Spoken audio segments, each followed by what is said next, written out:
The schoolyard buzzed with the midday chaos of teenagers spilling out for lunch, laughter bouncing off walls, the sharp crack of sneakers on pavement. Marcus, 17 and tall for his age, strode past a cluster of classmates clustered near the gate. Hoodie pulled up, earbuds in. He wasn't looking for attention, but it found him anyway. "Hey, Marcus," someone called out, half laughing. "Ain't that your mum selling tomatoes over there?" The words hit like a slap, louder than the music in his ears. He turned, sharply, heart already hammering. Across the rusted fence, just a few yards beyond the school's boundary, Alma stood behind her makeshift stall. Her apron was streaked with dust, hair tied back in a frayed scarf. The sun bore down on her brown skin, sweat tracing lines along her temples. Her hands, calloused and stained from years of labor, moved rhythmically as she arranged tomatoes red against the dull wood of her cart. She didn't see Marcus looking, but his friends did. One elbowed him, smirking. "Yo, for real, that's your mum." Shame boiled in his chest, ugly and hot. "Nah," Marcus said quickly, too quickly. "I don't know her." The lie fell out of his mouth like bile. He forced a laugh, keeping pace with his friends as they cackled, tossing a glance back at the woman by the fence. "Who even sells tomatoes like that?" he added, voice dipped in cruel sarcasm. "What is this? A farmer's market for broke people?" The others cracked up. Alma didn't flinch. She hadn't raised her head, but something in her body paused, like a flinch turned inward. She gathered the last of her tomatoes into a plastic crate, slow and methodical, then began dismantling her stand, one cloth, one crate at a time. She didn't look up. She didn't call out to Marcus. She just packed her things and started the long walk home, plastic bags rustling softly in the dry wind. Marcus didn't watch her go. He couldn't. Something thick and sour curled in his stomach, but he shoved it down, deeper, under layers of bravado and laughter. Behind him, the schoolyard carried on, unbothered. But somewhere between Alma's silence and Marcus's words, something had broken small, invisible, but irreversible.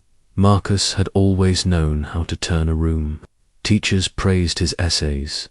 Classmates gravitated toward his easy smile, and even the principal spoke of him with admiration. That boy's going places. At 17, he wore his brilliance like a second skin, fluent in charm, wit, and just enough ambition to keep him at the top of every honor roll. But beneath the accolades and the casual confidence was a gnawing hunger not for success, but for distance. Distance from the peeling paint on their apartment walls, from the clink of coins his mother counted too carefully, from the bitter smell of onions clinging to her clothes. He ached to outrun the truth of who he was, to bury it deep beneath scholarships, acceptance letters, and maybe one day, a new last name that no one could trace back to a roadside store. He blamed Alma, not openly, not cruelly, but in that quiet, corrosive way teenagers do when they don't understand the shape of sacrifice. He resented the way her hands were always rough, the way her clothes smelled of the earth, the silence she carried like a second language. She never asked for much. She never raised her voice, but that calm, that quiet suffering, somehow felt like an accusation, as if her endurance exposed how much he wished he could forget her. "You don't get it, Devon," he'd mutter, when his best friend tried to talk sense into him. "You don't have to hide who you are." Devon, ever steady, didn't reply. He'd just give Marcus that look, the one that said he saw more than Marcus wanted him to, at school. Marcus moved like someone who belonged. At home, he moved like a stranger. His room was immaculate, stripped of anything that might betray his real life. He kept the scholarship forms hidden in his backpack, terrified of the mandatory home visits. What would they see? The couch, the cramped kitchen, Alma standing by the window in her faded apron, watching the world pass her by. He couldn't let them see her, not because she wasn't enough, but because he wasn't enough if she was all they saw. Alma knew more. Then she let on. She always had. She had once been a girl with dreams, 2 dreams, written in the margins of poetry books, between lectures at the provincial university where she studied literature before everything changed. Marcus's father had seemed like a storybook come to life, charming, educated, promising a life far beyond small-town ceilings. But by the time Marcus turned 2, he was gone, leaving behind only a photograph, a broken promise, and a son too young to understand the shape of abandonment. Alma had sold her books, her clothes, her pride, everything but her spirit, and moved to the city with a toddler and no plan for 15 years. She had risen before dawn, her hands stiff with cold, and walked to the wholesale market to gather vegetables. She'd learned to haggle, to carry crates on her back, to smile even when her feet bled through cheap shoes. She counted every cent, skipped meals so Marcus wouldn't, and read old poetry under dim light when the world was quiet. She watched her son grow tall, smart, ambitious, but also watched him retreat. His eyes no longer lit up when she entered the room. His voice, once sweet and curious, now dripped with condescension. She never confronted him. Instead, she collected his distance like she collected the bruises on fruit unspoken, accepted. She noticed how he flinched when she called out to him. Near school, how he stiffened when her hands brushed his shoulder. She let him pull away. But in the quiet of her room, in the bottom drawer of her wardrobe, she kept a bundle of old letters, faded envelopes, thick with dust, sealed and never opened. Marcus's father had written them, some arriving in the early years, others much later. She had never dared read them, too afraid of what they might say or not say at all. But she kept them, not for herself, but for Marcus. One day, she thought, when he's ready. Now, as he prepared applications and practiced interviews in the mirror, Alma moved quietly around him, invisible in her own home. He mistook her silence for ignorance, her stillness for simplicity. To him, she was just a vegetable seller. Just. The word hung in his mind like a blade. He didn't see the nights she stayed up sewing his shirts, the way she traded her own doctor's visit for his school shoes. He didn't see the woman who once dreamed of teaching Shakespeare to students who believed in words the way she did. All he saw was dust and silence, but tension simmered beneath their quiet routines. The unspoken past, the unopened letters, the hurt that thickened between them. Alma held something that could change it all, but she waited. Waited for her son to ask, or to care enough to look. And Marcus. He was running toward a future that promised everything, if only he could outrun where he came from. The invitation arrived on a Thursday, printed on thick paper and embossed with the university's CLAN exclusive, donor-sponsored prep program for gifted students from underprivileged backgrounds. It was the kind of opportunity Marcus had been chasing for years, the kind that could catapult him out of his world and into something else entirely, something better. He showed up to the interview in his best shirt, pressed, borrowed, too tight, at the shoulders, and answered questions with practiced ease. His grades spoke for themselves. His essays had been exceptional. He had a story, too, the kind interview panels liked. Bright student, single parent, dreams bigger than his means. But when one of the panelists, an older man with kind eyes and a clipped accent, leaned forward and said, "Your mother's job must be very humbling," Marcus didn't hesitate. "She runs a small organic produce business," he said, smoothly. Self-employed, very community-focused. The lie felt effortless, crisp, sanitized, more palatable than sells tomatoes by the fence. The panel smiled approvingly. Someone jotted down a note.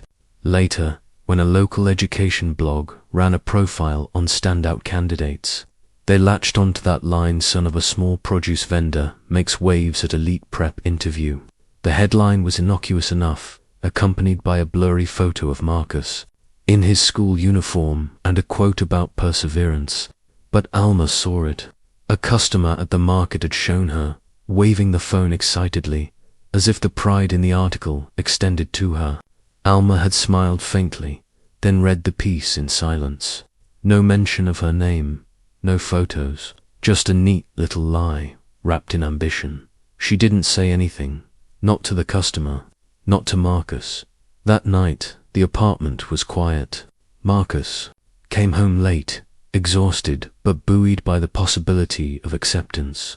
He dropped his bag by the door and barely glanced at the living room, where Alma usually sat folding laundry. But she wasn't there. In the hallway, his bedroom door stood slightly ajar. He pushed it open and paused.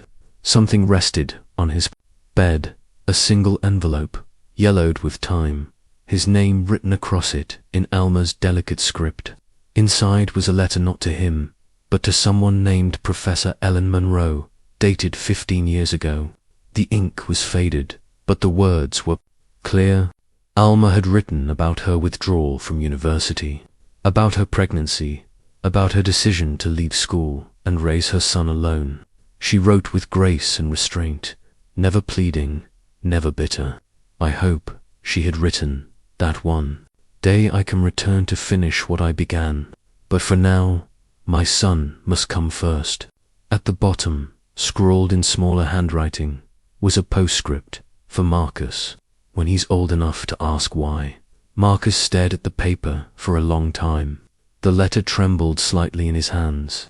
His room, once a sanctuary from the truth, suddenly felt foreign. He thought of the article, of the false pride in his voice as he recited his lie, of the look that must have passed over his mother's face when she read it. Somewhere in the apartment, a cabinet door creaked shut, a faucet dripped, but Alma's footsteps never came. She hadn't confronted him. She hadn't asked for an explanation. She had simply removed her apron, folded it neatly, and walked away behind a truth she had buried for years, waiting for her son to be ready. And now that it sat in his hands, it weighed more than he could bear. Marcus held the letter for days before confronting her. He waited for the right moment, waited for his anger to cool, for the knot in his stomach to loosen, but it never did. So one evening, after dinner, he stood in the doorway of their cramped kitchen and asked, quietly but pointedly, "Why did you leave this for me?" Alma looked up from the sink, her sleeves rolled, the smell of garlic and onions still clinging to the air. For a moment, she said nothing. Then she wiped her hands on a towel and looked him straight in the eye. "Because it's time you knew, but it doesn't change anything. Finish school, Marcus. Be who you want to be." The simplicity of her words struck him harder than any confession would have. No apologies, no justifications, just her quiet insistence that his path forward still mattered more than anything behind them. But the world didn't move quietly. A few days later, someone at school, some anonymous hand with a cruel sense of timing, snapped a photo of Alma standing by her roadside stall. The caption was a mockery, "Organic Queen." The image spread like wildfire, shared, reposted, joked about. The comments came fast, some mean, some pitiful, all humiliating. "Yo, this your empire, Marcus." One student sneered in the hallway, phone screen glowing. "Thought your mum was a boss." Marcus saw the likes piling up, the mockery, and then he snapped. A punch thrown, a blur of fists, voices yelling. The suspension came swiftly, 2 weeks off campus, and worse, a warning from the prep program. The sponsors were concerned, they said. Character matters. Just like that, the door that had opened with so much promise began to close. At home, Marcus stormed through the apartment, pacing, bitter fists clenching and unclenching. Alma sat him down without raising her voice. "I need you to hear this," she said. Her eyes were tired, her hands wrapped around a cup of tea that had long gone cold. "When I was your age, I got a full scholarship to Columbia." Marcos froze. "Which Columbia?" "Like the Columbia." Alma nodded. "I was going to study literature. I was set. Everything I'd worked for, everything I dreamed of, was finally real." Her voice softened, like the memory itself still lived under her skin. Then I found out I was pregnant. Your father, he said he'd come with me, that we'd figure it out together. But by the time I was showing, he was already gone.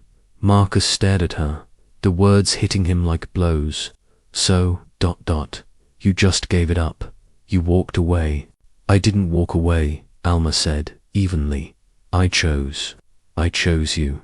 I sold everything, moved to the city, and started over. And I never looked back. Silence settled between them like dust.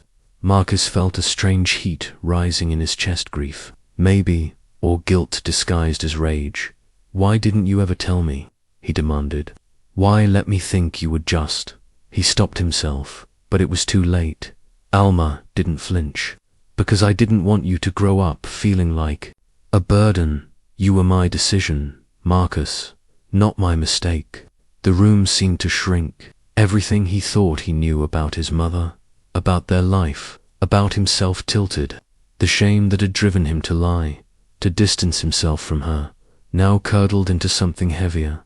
He hadn't just denied her, he had denied all that. She had given up so that he could have a chance. And now that chance was slipping through his fingers. The next day, still raw, Marcus boarded a bus across town and made his way to a modest university tucked between aging buildings and winding streets. He had found the address on the letter, Professor Ellen Monroe, Literature Department. She met him in her office, a small, book-cluttered space filled with soft light and the smell of old pages. You're Alma's boy? She asked, almost before he could introduce himself. She was one of the brightest students I ever taught. Quiet, yes, but brilliant. There was something in her writing, something fierce.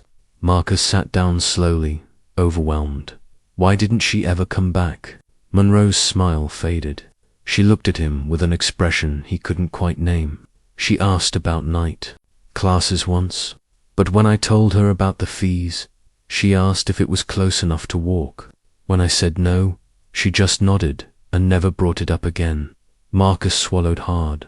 The image of his mother, not just tired, not just poor, but trapped, boxed in by a bus, fare seared into his mind. He thanked Monroe and left without really remembering how. That night, Alma didn't hear him come in. She had pushed herself too far. Again, another long day under the sun, hauling crates, crouched in the heat. Marcus found her collapsed on the floor, unconscious. A plastic bag of potatoes spilled beside her. For a split second, panic seized him. He knelt by her, calling her name, hands trembling as he reached for his phone. The apartment was silent, but for his ragged breathing, the buzz of the broken ceiling fan. In that moment, everything he had spent years running from came crashing back. His pride, his fear, his desperate need to be someone else. And all of it, had been carried by this woman who gave everything without asking for anything. In return, at the hospital, the sterile scent of antiseptic and the hum of machines surrounded Marcus as he sat beside Alma's bed, clutching her hand with a grip tighter than he realized he was capable of. The doctor had explained gently but firmly Alma's collapse was the result of years of overwork, stress, and untreated anemia. The woman who had carried so much physically, emotionally, had reached her breaking point. For the first time since he was a small boy clutching her apron, Marcus let the tears fall freely, hot and unashamed. His heart ached with a painful clarity, mourning not just the fragility of his mother's body, but the years of silence and distance that had grown between them. While she slept, fragile and pale beneath the thin hospital blanket, Marcus found himself drawn to the stack of old letters she had kept, hidden a fragile paper trail of a life she had lived in quiet sacrifice. Some were addressed directly to him, words penned in long nights filled with hope and longing. Others were unsent drafts, raw with vulnerability.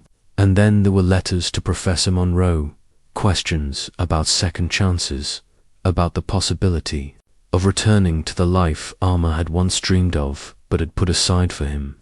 One letter, written with a delicate yet determined hand, caught Marcus's eye. If I ever matter again in this world, let it be through my son. The weight of those words settled deep within him, unraveling years of misunderstanding and resentment. Alma had not failed him. She had given everything she had, her dreams, her body, her very life, to ensure he had a chance to soar. When Alma finally opened her eyes, Marcus sat close, his voice catching as he spoke, not with empty apologies, but through actions. He brought home the dog-eared books she had loved, reading aloud the poems she once quoted, and, with hesitant hands, cleaned and organized the stall she had manned so tirelessly. The gestures spoke louder than any words ever could.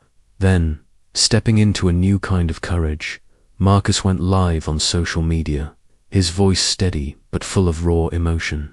"This is my mum," he said, holding the camera steady on Alma's worn hands and sun-weathered face. "She sold vegetables so I could read books. She gave up her life so I could chase mine. I lied about her once and I'll never do it again." The video struck a chord far beyond his small community.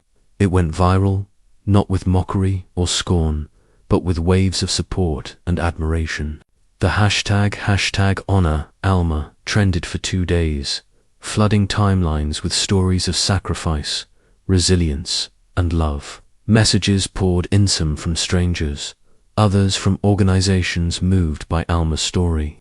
One local educational foundation reached out with an offer that felt like a lifeline, a chance for Alma to complete her GED and enroll in college classes part-time, tuition-free. The possibility of a new beginning shimmered on the horizon, not just for Marcus, but for the woman who had never stopped believing in him, even when he couldn't believe in himself. Alma's return to the classroom was quiet but profound. Twice a week, she left the roadside stall behind, trading the dust and sun for the soft glow of library lamps and the crisp rustle of pages. Her hands, still stained from years of labor, now delicately flipped through textbooks and notebooks, absorbing lessons she had once dreamed of but set aside. It wasn't easy. Her body ached after long days, and the words sometimes blurred, but Alma carried herself with a new determination that was both humble and fierce. Meanwhile, Marcus's world shifted too. After the social media post and the outreach from the Educational Foundation, the scholarship committee reinstated his funding. But at the renewal meeting, Marcus stood before the panel and declared, "This scholarship isn't just mine. It belongs to every woman who carried someone else's dream while letting go of her own." The words hung in the room, changing the way they saw him and, more importantly, the way he saw himself. At school, Alma was honored in a community spotlight series celebrating local heroes. She was overwhelmed by the attention, unaccustomed to the spotlight, but the proud smile she wore was unmistakable. It was a quiet vindication of a lifetime's sacrifice. Inspired by his mother's resilience, Marcus started a volunteer tutoring group for students with single parents, creating a space where struggles were understood and dreams nurtured. The roadside stall transformed as well, no longer just a makeshift stand but a modest, well-kept kiosk. It still bore the marks of humble beginnings, but the respect it commanded was new. Passers-by stopped not just to buy vegetables, but to thank Alma for raising Marcus, for the silent strength that had shaped a young man determined to change his story. Most importantly, the barrier that once separated them crumbled. Marcus and Alma began to talk, not just about surface things, but about literature, about life, about the pain and pride that had defined them. One evening, as the sun dipped low and the day's heat faded, Marcus looked at his mother and said softly, "You didn't just sell vegetables, Mum, you planted me." And in that simple truth lay the deepest gratitude and the promise of everything still to come. 1 year later, Marcus stood nervously among a sea of new faces at his college orientation. When asked to write a short essay about his hero, he hesitated for a moment before words came pouring out. Honest and raw, She stood in the sun for 16 years so I could sit in a classroom. She gave up her name so I could make mine known. Her hands fed me, held me, and built me. Her name is Alma, my mother, my foundation. Across town, Alma sat in a classroom of her own, a notebook open in front of her, glasses perched carefully on her nose as she absorbed lessons she had once only dreamed of. The years of invisibility and sacrifice were beginning to fade. She was finally stepping into the light she had earned but never sought. Later, as the sun warmed a local market bustling with life, Marcus and Alma walked side by side, not as a secret to hide or a source of shame, but as a badge of honor. Their laughter mingled with the vibrant colors of fresh produce, hands full of ripe tomatoes, the very tomatoes that once made Marcus cringe with embarrassment. Now, those same tomatoes were woven into the story that grounded him, that gave him strength. Together, they walked forward, proud and unbreakable, a testament to love, sacrifice, and the power of truth.